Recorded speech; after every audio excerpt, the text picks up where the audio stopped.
மே comment sir? வாங்க உட்காரு. பரவாயில்ல சார். நீங்க கூப்பிட்டதா ரிசப்ஷனிஸ்ட் சொன்னாங்க. என்ன விஷயம் சார்?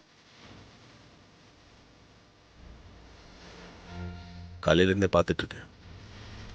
நீங்கள் ரொம்ப ரெஸ்ட்லெஸ்ஸாக இருக்கீங்க. எதனா பிரச்சனை? அப்படிலாம் எதுவுமே இல்லை சார். நீங்கள் என்கிட்ட எதனா கேட்கணுமா? எதுவாக இருந்தாலும் தயங்காம கேளுங்க. நான் தப்பாக எடுத்துக்க மாட்டேன். என்ன இவர நம்ம மனசுல இருக்கிறத படிச்ச மாதிரி அப்படியே சொல்றாரு. ரொம்ப யோசிக்காதீங்க. எல்லாத்தையும் மனசுலேயே வச்சுட்டு இருக்காம எதுவாக இருந்தாலும் தைரியமாக கேளுங்க. அப்படிலாம் எதுவும் இல்லை சார். இவ எதுக்கு ஆவுனா எம்டி சார் ரூமுக்கு போறா? ஒருவேளை இவளும் எம்டி சாருக்கு பிராக்கெட் போடுறாளோ? எம்டியும் அவகிட்ட மயங்கின மாதிரி தான் தெரியுது. இப்படியே போனா எம்டி நமக்கு கிடைக்க மாட்டாரு.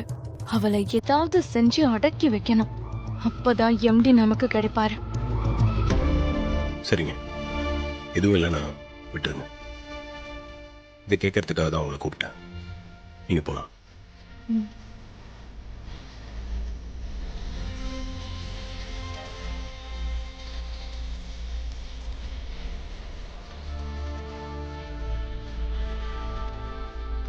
என்ன? சார், எனக்கு கல்யாணம் நடக்க போகுது.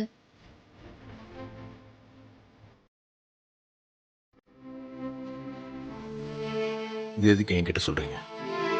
இது உங்கள் பர்சனல் விஷயங்களா? இல்லை சார், இது உங்ககிட்ட சொல்லணும்னு தோணுச்சு, அதான் சொன்னேன். நான் வரேன் சார்.